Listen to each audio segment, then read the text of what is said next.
안녕하세요. 저는 서울에 살고 있는 43세 여자입니다. 저는 개인이나 기업이 주최하는 크고 작은 행사의 음식을 준비하고 현장을 꾸미고 진행하는 출장 음식 전문 업체를 운영하고 있어요. 벌써 10년이나 되었네요. 규모는 작지만 마음 맞는 직원들과 꾸준하게 꾸려가는 중입니다. 어제가 저희 부모님의 기일이었어요. 제 손으로 직접 부모님이 좋아하셨던 음식을 만들어 산소에 다녀왔죠. 부끄러운 일이지만 매일 음식하는 게 일이면서도 부모님이 살아계실 적에는 맛있는 음식을 자주 만들어 드리지 못했는데요.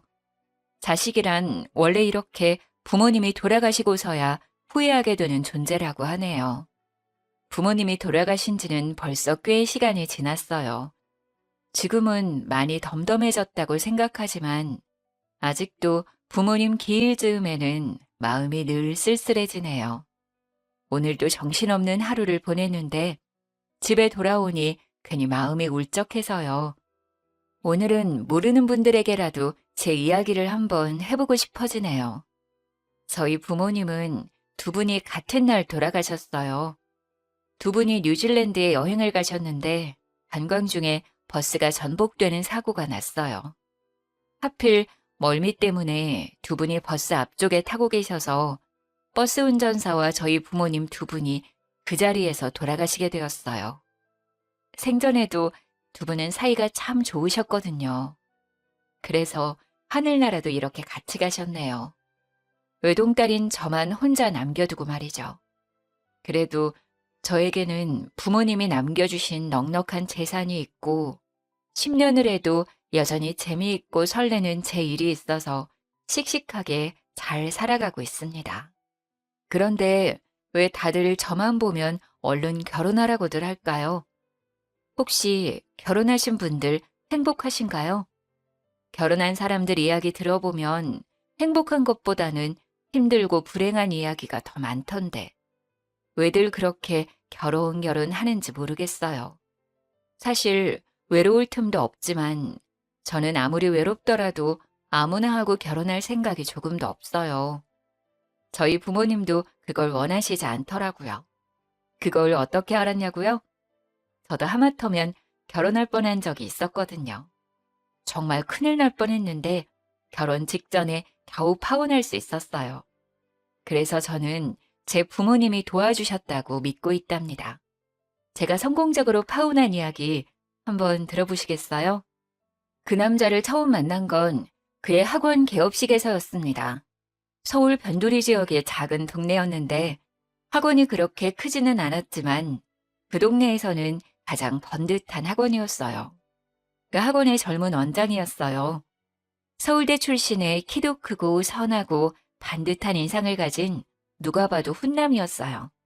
아는 사람에게 소개를 받았다며 저희 회사에 개업식 행사를 의뢰했는데 처음 문의할 때부터 하나하나 꼼꼼하게 묻고 확인하는 폼새가 보통이 아니더라고요.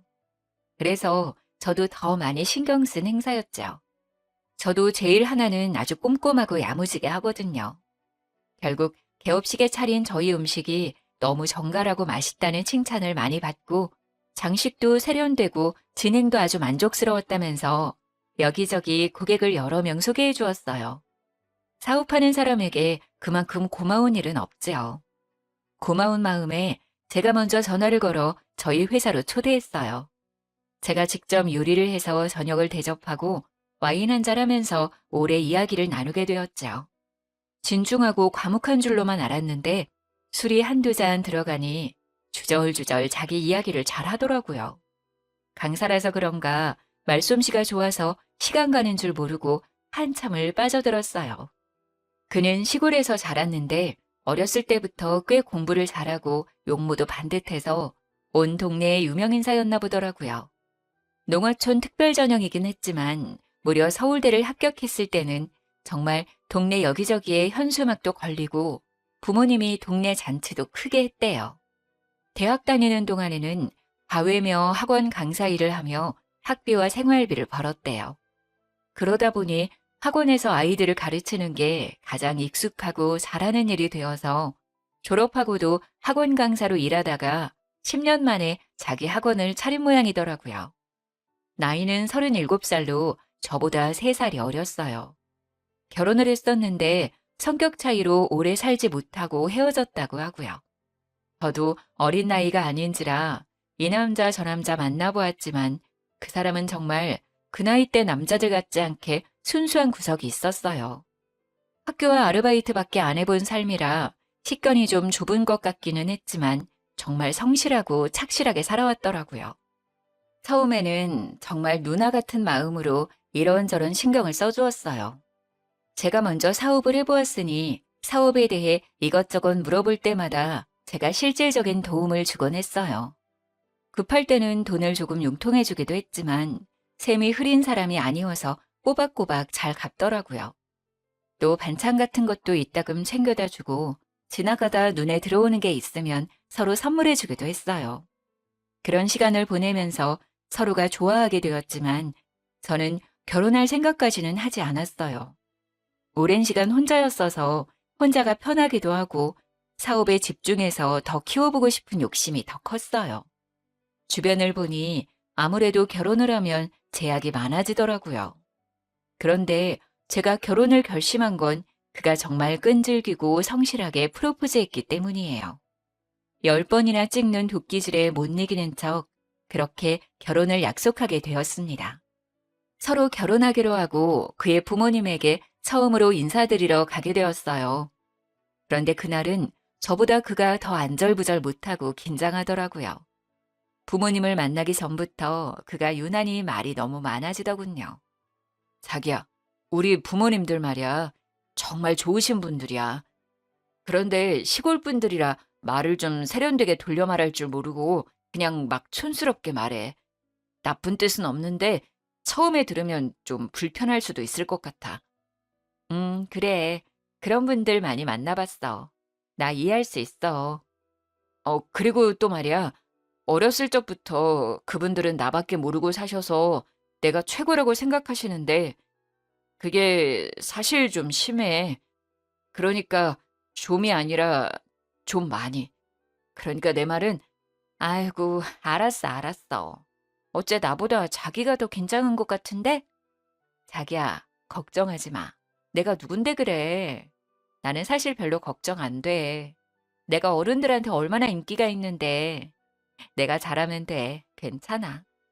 저는 어른들에게 싹싹하게 잘하는 편이고 어른들에게 예쁨 받는 편이라 크게 걱정도 안 되었어요. 처음 뵙는 분들이지만 분명히 저를 좋아하실 거라고 그렇게 만들 수 있다고 자신했죠. 오히려 긴장해서 안절부절 못하는 그가 귀여워 보였어요. 그런데 이 자리는 정말 제 생각과 완전히 다르더라고요. 그가 긴장하는 데는 그만한 이유가 있었어요. 일단 첫 마디부터 저를 당황하게 했어요. 아니, 황당했다는 게 더 정확하겠네요. 그 짝이 우리 아들보다 나이가 훨씬 많다는데 진짜 처녀요? 네? 처녀요? 아, 엄마, 말씀드린 대로 이 사람은 결혼한 적 없어요. 초혼이에요. 저는 이혼한 경험이 있으니 제가 이 사람한테 미안하죠. 이 사람은 저 결혼했던 것도 다 이해해줬어요. 엄마, 너는 무슨 소리를 하냐 지금. 남자가 이혼한 게 뭐가 흠이라고 네가 미안하네 뭐하네 소리를 하고 그러냐 지금.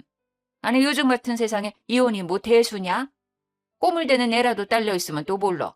애도 없이 깨끗한데 뭐가 문제요?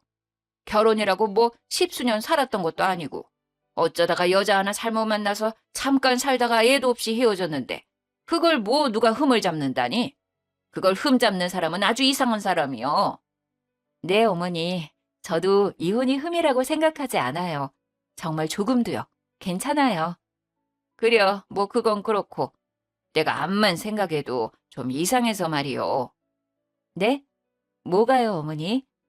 여자 나이가 40이나 돼서 아직까지 결혼을 한 번도 안 했다는 건 좀 문제가 있고 그런 거 아니요? 여자가 멀쩡한데 여지껏 결혼을 한 번도 안 했으려고.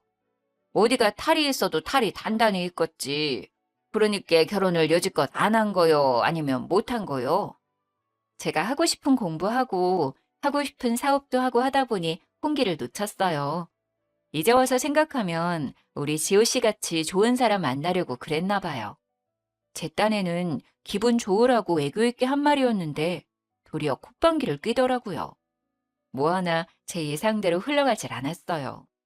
나온 참, 뭐 공부는 뭐 요리사가 공부하느라 결혼 못했다는 소리는 살다가 또 처음 들어보네. 요리사 하면서 공부하느라 결혼 못했다고 하면 우리 동네 지나가던 개도 다 배꼽을 잡고 웃겠네. 뭐 우리 아들처럼 뭐 서울대라도 나온 요리사요? 엄마, 이 사람은 지금 박사 과정에 있어요. 곧 박사님이 될 거예요. 학부만 나온 저랑은 그 수준이 달라요.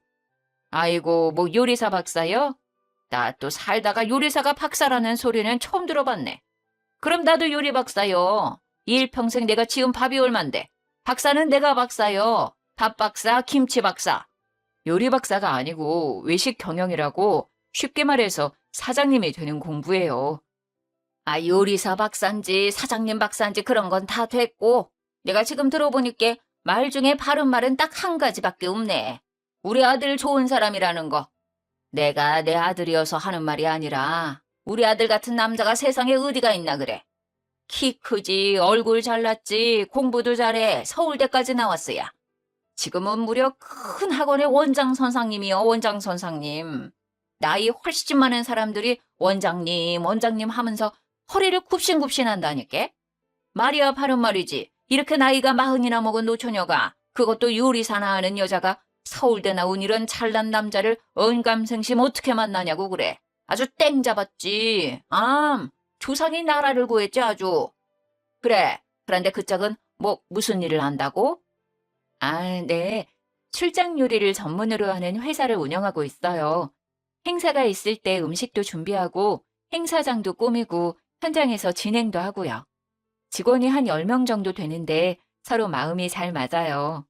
규모는 크지 않지만 꾸준히 성장하고 있어요. 그래, 뭐 우리 아들이 해주는 말 들어보니 뭐 남의 집 잔치집이래주는 그런 일이더만. 아이고, 세상이 좋아져서 출장 요리로 회사도 차리네. 옛날에는 가장 없는 사람들이 그 남의 잔치집 가서 일해주고 품삯 받고 그랬지. 우리 엄니도 그 옛날에 그런 일 많이 했구만. 잔치집 가서 하루 종일 빈대떡 부쳐주고 돈 몇 푼 받으면서 우리 떡 얻어다 먹이고 그랬지. 그런 걸 날품 판다 했어, 날품팔이. 도통 말이 안 통하고 기가 차서 한숨만 나왔지만 그래도 일단 꼭 참았어요. 아, 네, 예전에는 그랬죠. 지금은 엄연히 전문직이고 제가 사장이에요. 돈도 잘 벌고 있어요. 그 말에 그때까지 입을 꾹 다물고 앉아만 있던 그의 아버지가 미간을 잔뜩 찌푸리며 역정을 내더라고요. 그 여자가 날품 판다면서 돈을 얼마나 번다고 유세가 유세요. 똑똑한 우리 아들 잡았으면 그냥 집에서 애 낳고 키우고 있으면 되지. 뭘 몇 푼이나 번다고 유세를 하는겨? 박사니 뭐니 여자가 그 쓸데없는 공부는 왜 한다고 설치는겨? 서울대 나왔으면 그런 쓰잘데기 없는 짓거리 할 필요가 없지. 최고학부 나온 우리 아들 앞에서 뭐 잘났다고 박사니 사장이니 하고 있는가? 와, 정말 살면서 한 번도 들어보지 못한, 아니 한 번도 상상해보지 못한 소리를 들어야 했어요. 저희 부모님은 제지 사업을 하셨고 꽤 건실한 중소기업을 운영하셨어요. 덕분에 저는 어릴 적부터 여유 있는 집안에서 부족한 것 없이 커왔어요. 하고 싶은 일은 뭐든 할 수 있었고 부모님과 여행도 많이 다녔고요. 서울 소재의 4년제 대학을 졸업하고 제가 원해서 미국으로 유학을 갔어요. 거기서 세계적으로 유명한 요리학교를 졸업했어요. 요리가 너무 좋았거든요. 한국에 다시 돌아와서는 호텔 레스토랑에서 근무하면서 대학원에 갔고 지금은 외식 경영학 박사과정을 하고 있는 중입니다. 이런 제가 못 배우고 가난하다는 소리를 살면서 들어봤겠어요? 더군다나 누가 봐도 저보다 못 배우고 가난해 보이는 분들이 저에게 계속 못 배웠네, 없이 사네 그런 말들을 쏟아내고 있는 걸 듣자니 정말 이 상황이 꿈인지 현실인지 구분이 안 될 정도로 정신이 혼미해지더라고요. 그분들이 저보다 더 가진 거라곤 서울대 나온 아들 하나인데 말이죠. 아, 그 아들이 돌싱이긴 하지만 애도 없고 저보다 나이도 어린데다가 키가 크고 잘생겼네요. 아무리 그래도 저한테 그런 말을 할 자격은 없는 것 같지만요.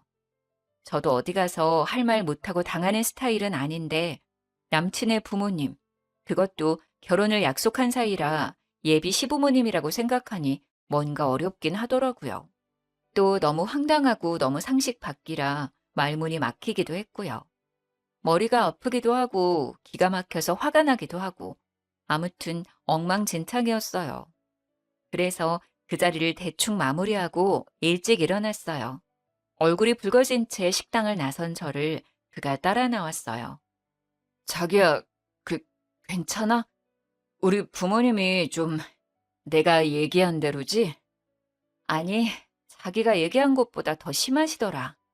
내가 만나본 사람 중에 최악이었어. 한 번도 만나보지 못한 유형이야. 나 지금 너무 혼란스러워. 이 결혼 다시 한번 생각해봐야 할 것 같아. 그러자 그는 사색이 되어서 저에게 매달렸어요. 무릎까지 꿇어가며 사정하더라고요. 아니, 자기야, 그게 무슨 소리야. 내가 미안해. 정말 미안해. 이렇게 내가 무릎 꿇고 빌게. 우리 부모님 대신 내가 용서를 빌게. 정말 나도 우리 부모님이 이럴 때마다 너무너무 괴롭고 창피하고 그래. 그런데 우리 엄마 아버지 세상에는 나밖에 없어. 우리 엄마 아버지가 사는 세상에는 내가 제일 잘나고 제일 돈도 잘 벌고 대통령이 오더라도 내가 더 잘났다고 생각하시는 분들이야. 그게 우리 부모님이 살아가는 유일한 이유고 삶의 의미고 낙이야. 우리 부모님 정말 불쌍한 분들이야. 제발 용서해줘, 자기야. 제발 한 번만 이해해줘, 어? 그래. 그러니까 그 세상에 내가 끼어들면 안 될 것 같아. 그냥 두 분 그렇게 잘난 아들과 함께 편하게 사시라 그래. 나도 내가 잘난 세상에서 내가 살던 대로 편하게 살게. 우리는 안 될 것 같아. 자기야, 내가 살고 싶어. 자기가 잘난 그 세상에서 내가 살고 싶어서 그래. 그 세상에서 살아야 내가 살 수 있어. 정말이야, 자기야. 내가 진짜 잘할게. 우리 결혼하면 우리 엄마 아버지 안 보고 살아도 돼. 나만 가끔 우리 부모님 만나고 오면 되잖아. 내가 진짜 약속할게. 맹세할게. 결혼은 나랑 하는 거잖아. 우리 부모님이랑 살려고 하는 게 아니잖아. 어? 내가 진짜 약속할게. 자기가 원하면 각서라도 쓸게. 아니, 혈세를 쓸까? 우리 엄마 아버지 절대 안 만나도 된다고? 어? 제발 자기야. 결혼 안 한다는 말은 하지 마. 어린아이처럼 엉엉 울면서 매달리는 그를 차마 내칠 수가 없었어요. 너무 기가 막히지만 그들의 아들로 사는 이 남자도 어딘가 좀 안쓰럽더라고요. 그날 이후로는 결혼식 날까지 전혀 자기 부모님을 만날 일이 없다고, 결혼하고서도 절대 만날 일이 없게 하겠다고 약속하더라고요. 지금 생각하면 그게 말이 되나 싶지만 그때는 그게 믿어졌어요. 저도 콩깍지가 씌웠었나 봐요. 그날 일은 그렇게 유야무야 없는 일처럼 넘겨버리고 저희는 하나하나 결혼 준비를 해나갔어요. 결혼식이 한 6개월 남은 시기에 그가 살던 전셋집이 계약 만료가 되었어요. 저희 부모님이 사시던 50평대 아파트를 수리해서 신혼집으로 들어가기로 하고 한창 공사를 하고 있던 중이라 남친이 새로 집을 구하는 것이 좀 애매했어요. 그래서 남친이 제가 살고 있던 아파트에 들어와 살게 되었어요. 신혼집 공사가 거의 마무리되어 갈 즈음의 어느 날이었어요. 그날도 저는 큰 행사가 있어서 새벽부터 나가 일을 하고 녹초가 되어 집에 돌아왔어요. 현관에 못 보던 이상한 신발이 놓여있다 싶더니 시어머니, 그러니까 그의 어머니가 저희 집 소파에 떡하니 앉아있는 거 아니겠어요? 처음에는 누군지 바로 알아보지도 못했고 이게 무슨 일인가 싶어 잠시 멍하니 서 있었어요. 아이고, 여자가 이렇게 늦게 들어오면 어쩌냐. 요리사 밥 좀 얻어먹을까 싶어 한참을 밥도 안 먹고 기다리고 있었더니만 원. 요리사랑 결혼하면 우리 아들 밥은 잘 해먹일 줄 알았더니 우리 아들은 맨날 이렇게 뜨신 밥도 못 얻어먹겠구나. 아니, 갑자기 여기에 어쩐 일이세요? 어리둥절한 눈으로 쳐다보자 남친은 안절부절하면서 제 눈을 피하더라고요. 내가 암만 혼자 앉아서 이렇게 저렇게 생각해봐도 이게 그냥 넘어갈 수가 없어서 이렇게 여기까지 왔다. 친즉에 와야 할 일인데 아들이 도통 집을 가르쳐주질 않아서 오늘은 내가 아주 작정하고 따라온 참이다. 그러니까 무슨 일로 오셨는데요? 그 신혼집이 네 부모님이 살던 집이라면서? 아들 말로는 그 집이 크고 좋다긴 하더만은 그게 중요한 게 아니고 거기가 사람이 죽어나간 집인데 신혼부부가 그냥 들어가서 산다는 게 내가 암만 생각해봐도 영 찝찝하고 깨름직해서 견딜 수가 없어. 그 사람이 죽어나갔다는 것은 그 집이 영 재수가 없다는 것인데 신혼부부가 그 재수 없는 곳에 들어가면 부정 타서 쓰겄냐는 말이요. 사람이 죽어 재수가 뭐 뭐라고요? 너무 기가 차서 말이 제대로 나오질 않았어요. 그의 어머니는 만날 때마다 말로 제 정신을 혼미하게 만들더라고요. 제가 정신을 차릴 틈도 없이 어머니는 계속 떠들어댔어요. 내가 살아가면서 큰일이 있을 때마다 찾아가서 물어보는 선상님이 있는데 그 선상님이 산에 가서 기도도 많이 하고 사주랑 뭐 이런 공부도 많이 한 사람이라 영이 아주 맑아. 우리 아들이 이렇게 훌륭하게 잘 큰 것도 다 그 양반이 손 피해주고 서울대 가는 부적도 써주고 그런 거거든. 저번에 학원 개업하는 날도 다 정해줬고 그렇게 우리 집 무탈하게 돌봐주는 선상님이요. 그래서 이번에도 내가 찾아가서 물어봤지. 그랬더니 아이고 잘 왔습니다 하면서 그런 집은 들어가기 전에 제사를 지내야 한다 하더라. 신혼가구가 들어가기 전에 제사를 지내는 게 좋다고 하니 내가 벼르고 벼르다가 오늘은 아주 그냥 작정하고 올라온 거요. 제사요? 그게 무슨... 그러고 보니 저희 주방에 온갖 식재료가 너저분하게 널려 있고 재료를 씻느라 그랬는지 싱크대 주변도 엉망이고 식기며 주방 기구들도 이것저것 뒤져서 꺼내놓았더라고요. 남친 엄마는 부스럭대면서 가방에서 신문지에 둘러싸인 뭔가를 끄집어내고 있었어요. 이봐라, 내가 제기도 다 짊어지고 왔다. 네 집에 제기가 있을까 싶어서 이것도 집에서부터 들고 왔다니까. 이거 들고 오느라 팔이 아주 빠질 것 같은데도 내가 아들 생각해서 들고 왔어야. 음식이야 네가 요리 잘하니까 후딱 해라. 뭐 많이 할 필요 없다. 밥이랑 국이랑 나물 몇 가지 하고 전 좀 부치고 생선 한 마리만 구워서 나랑 들고 거기로 가자. 시간이 좀 늦었지만은 원래 제사는 늦은 시간에 지내야 귀신들이 좋아한다. 쉴 새 없이 떠들어대는 그 말도 안 되는 소리에 머리가 아프기 시작했어요. 손가락 하나 까딱하기도 싫은 상태라 말상대하기도 귀찮았고요. 그래서 방으로 들어가려는데 방문 위에 이상하게 붙어 있었어요. 노란 종이에 빨간색으로 글씨가 휘갈겨 있는 그 말로만 듣던 부적이더라고요. 아니 세상에, 이건 또 뭐예요? 이게 왜 여기 붙어 있는 거죠? 아, 그거 말이다. 내가 네 사주를 딱 넣고 그 선상님한테 물어봤지 않겠니? 그랬더니 네가 기가 솔찬히 세더라. 네가 기가 너무 세서 네 부모님도 잡아먹은 형상이란다. 그래서 너랑 결혼을 하면 우리 아들이 기를 못 편단다. 그래서 네 기를 좀 죽일 필요가 있겠더라.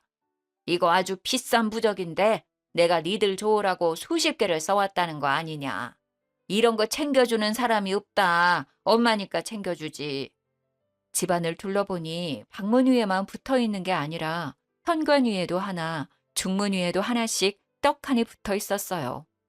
너무 머리가 아파서 방으로 들어와 침대에 털썩 누웠는데 베개가 불편해서 뒤져보니 베개 속에서도 부적이 나왔어요. 어이가 없어 다른 데는 없나 뒤지고 있는데 방 밖에서 어머니가 뻔뻔하게 부르더라고요. 야야, 얼른 옷 갈아입고 나오너라. 음식 준비해야지. 우리 아들 피곤하다. 후딱 준비해서 너랑 나랑 갔다 오자. 방안을 뒤지다가 뭔가 이상한 느낌이 들어 옷장 서랍을 열어보니 내이랑 양말 사이에도 부적이 들어있더라고요. 더 소름 끼치는 건 손가락만한 부적이 내이 뒤쪽에 바느질되어 있는 것이었어요. 저를 따라 주춤주춤 방으로 따라 들어온 그는 역시나 안절부절하면서 저를 쫓아다녔어요. 자기야, 미안해 정말. 놀랬지. 그동안 내가 열심히 막아봤는데 오늘 엄마가 이렇게 집까지 따라오실 줄은 몰랐어. 엄마가 시골 사람이라 미신을 엄청 중요하게 생각하거든. 나는 살면서 워낙 이런저런 일들을 많이 겪어서 그냥 그런가 보다 하고 넘기는데 자기는 이런 거 처음이지. 그래서 좀 놀랐지? 그래, 처음 보는 사람은 좀 놀랄 거야. 저는 어이가 없어 옷들을 들어보이면서 말했어요. 이게 그냥 놀랄 일은 아닌 것 같은데 이게 제정신으로 할 일이야? 그렇지. 놀라기도 하고 기분도 엄청 나쁘고 막 그럴 거야. 음, 내가 손대지 말라고 하는데도 엄마가 워낙 막무가내라서 이게 옳다고 믿으시니까 이 부분에서는 말이 잘 안 통해. 그치만 사실 이거 다 우리 잘 되기를 바라는 마음에서 그러시는 거야.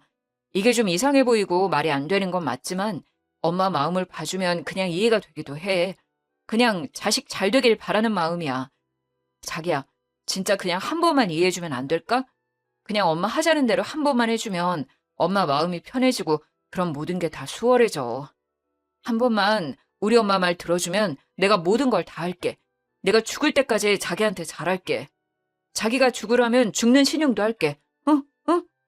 나도 없는 내 집에 자기들 마음대로 들어와서 이것저것 만지고 난리를 쳐놓은 것도 열받지만 내가 우리 부모님을 잡아먹었네. 사람이 죽어나간 집이라 재수가 없네 했던 말들이 자꾸 떠오르면서 피가 거꾸로 솟는 기분이 들더라고요. 거기에 이 남자가 떠들어대는 한 번만 이해해달라는 말도 도저히 더 이상은 들어줄 수가 없었어요. 앞으로도 이런 일이 있을 때마다 이 남자는 언제나 한 번만 이해해달라고 하겠더라고요. 결국 엄마를 이기지 못하는 착한 아들이니까요. 베개도 다 뒤집고 옷장도 다 뒤집고 온 방안을 이잡듯 뒤져서 부적을 샅샅이 다 찾아냈어요. 많기는 또 얼마나 많은지 기도 안 차더라고요. 또 집안 곳곳에 붙어있는 부적도 다 떼어내서 어머니 앞에 가져가 박박 찢었어요. 어머니는 자리에서 벌떡 일어나 떨어진 조각을 손으로 주워 담으면서 거의 울부짖었어요. 야, 이 못돼 먹은 년 같은 이라고. 이게 얼마짜린데. 내가 이걸 얼마를 주고 써왔는데 귀한 줄도 모르고 이 난리야. 아이고, 죽 써서 개졌네, 개졌어. 이렇게 여자 같으세니 지 부모도 잡아먹고 결국 지 남편도 잡아먹지. 이 부적뿐 아니라 당신들도 다 찢어버리고 싶은 마음이니까 지금 당장 내 집에서 나가요. 당신도 나가. 내 앞에 다시는 나타나지 마. 다시는 보고 싶지 않으니까. 야, 누구 마음대로 우릴 내쫓냐. 나 못 나간다. 내 부적값 다 내놔라, 이년아. 이게 얼마짜린데 이걸 다 찢어버렸냐. 아이고, 아까워라. 부정 탔네. 다 부정 탔어. 저는 핸드폰을 들어 경찰에 신고했어요. 경찰이 와서야 두 모자를 내 집에서 내보낼 수 있었어요. 주거 침입과 기물 손괴 등으로 고소를 진행하고 파혼을 통보했습니다. 침구 세트도 싹 바꾸고 속옷도 싹 다 갖다 버렸지만 벽에 남은 풀자국을 볼 때마다 분노가 치솟았어요. 부모를 잡아먹었다느니 사람이 죽어나간 재수 없는 집이니 하는 말은 화가 나는 걸 넘어서 저에게 상처가 되었어요. 이 정도로는 도저히 분이 풀리지 않더라고요. 복수를 해야겠다 생각했어요. 눈에는 눈, 이에는 이. 고소장을 쓰면서 그의 어머니에게 전화를 했습니다. 전화 오면 피하려고 전화번호를 미리 저장해 두었거든요. 특별히 고소를 취하해 줄 테니 꼭 만났으면 하는 사람이 있다고 말했더니 제가 말한 곳으로 한달음에 찾아오더라고요. 늦저녁에 그의 어머니를 만났습니다. 어머니, 제가 그동안 많이 생각해 봤어요. 그날은 제가 당황스럽고 화가 많이 나서 그랬지만 혼자서 가만히 생각해 보니 어머니 말이 틀린 말이 아닌 것 같더라고요. 아이고, 그랬냐? 네가 이제야 말이 좀 통하는구나. 저도 사실 힘든 일 있을 때마다 찾아가서 물어보는 선생님이 있어요. 서울에서 엄청 유명한 무당이신데 그분 복채가 엄청 비싼데도 사람들이 줄을 서거든요. 예약이 3개월씩 밀려있기도 해요. 아, TV에도 나온 적이 있었는데 이거 혹시 보신 적 있으세요? 저는 미리 찾아놨던 유튜브를 찾아서 보여줬어요. 무당이 구슬하는 장면이었는데 얼굴이 제대로 보이지는 않았어요. 아, 이거 무슨 프로야? 나는 텔레비에서 이거는 못 본 것 같은데. 집안일 하다 보면 텔레비 볼 시간도 없어. 근데 텔레비에 나온 이 선상님을 네가 안다고? 텔레비에는 유명한 사람들이 나오는 거 아니야? 네, 서울에서 모르는 사람이 없을 정도로 유명한 무당이세요. 저도 사업하면서 어려울 때마다 찾아가는데 재벌이나 정치인들, 연예인들도 많이 찾아가는 사람이에요. 그래, 제 아무리 재벌이고 대통령이라도 큰일 하려면 손을 피해야 한다. 사람 일이라는 거는 사람의 힘만으로 되는 것이 아니거든. 네, 그래서 이번에도 제가 찾아가 봤어요. 어머니 말씀이 자꾸 생각나서. 그래, 잘했다, 잘했어. 가봤더니 선생님이 뭐라고 하더냐? 어머니 말씀이 틀리지 않더라고요.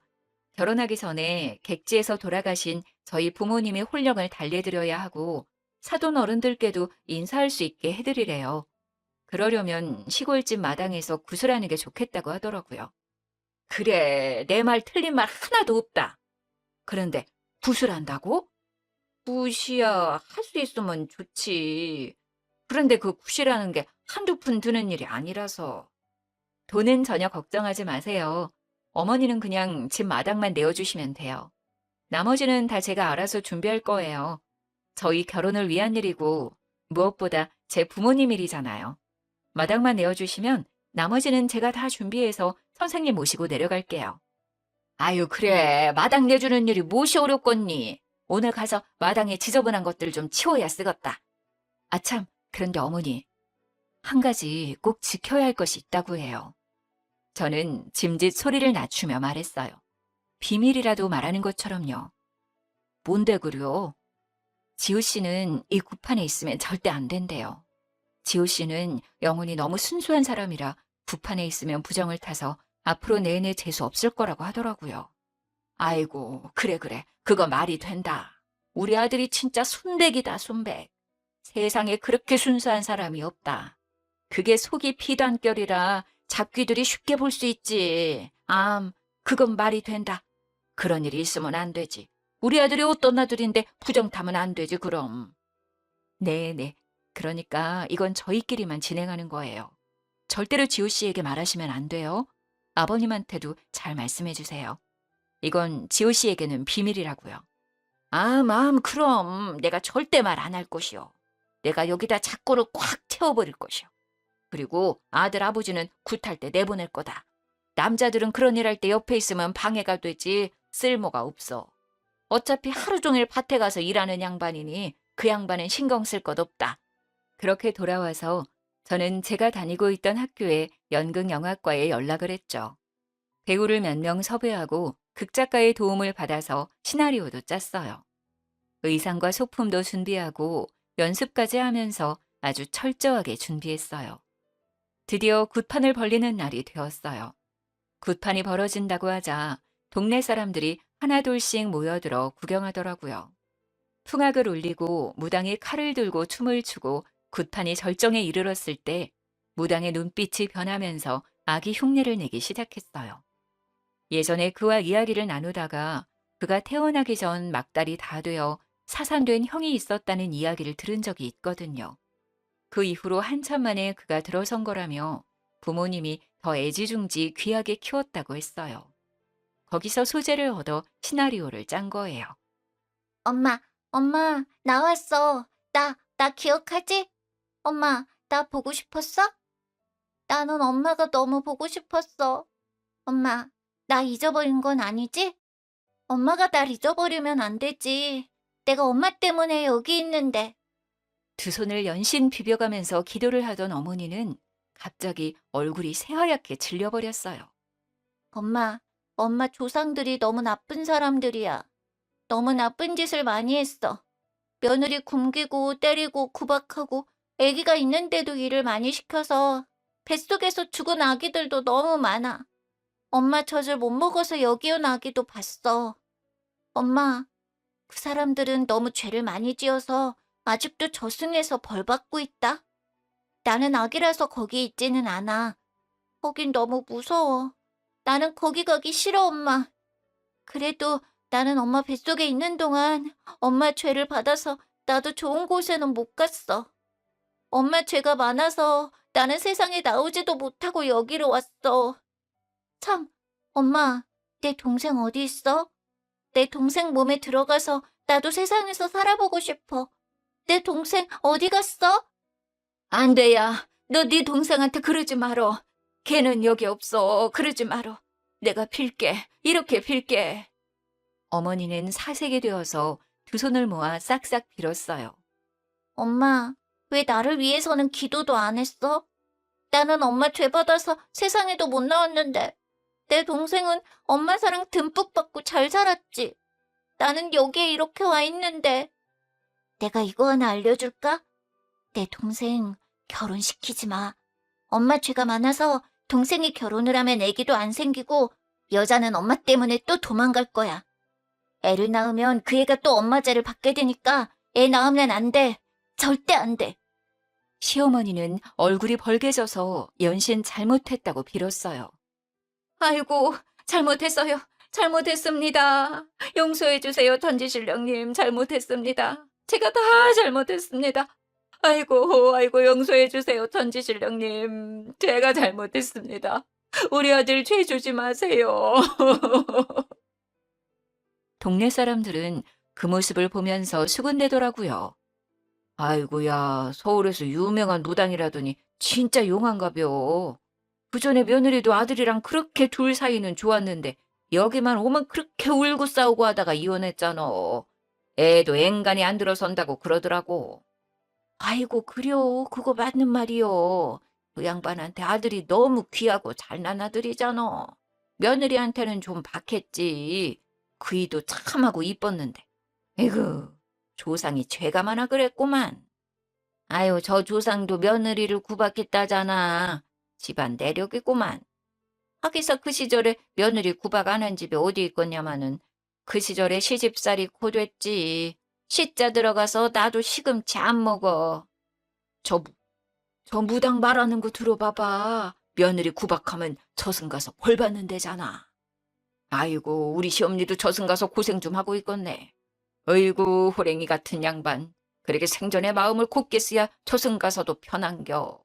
내가 이 나이가 돼도 우리 시엄니한테 시집살이 한 거 생각하면 아직도 분하고 속이 상해.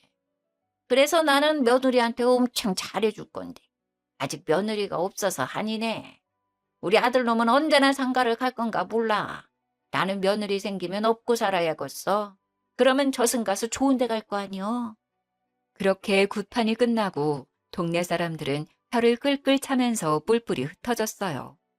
그의 어머니는 땅바닥에 주저앉아 엉엉 울고 있었습니다.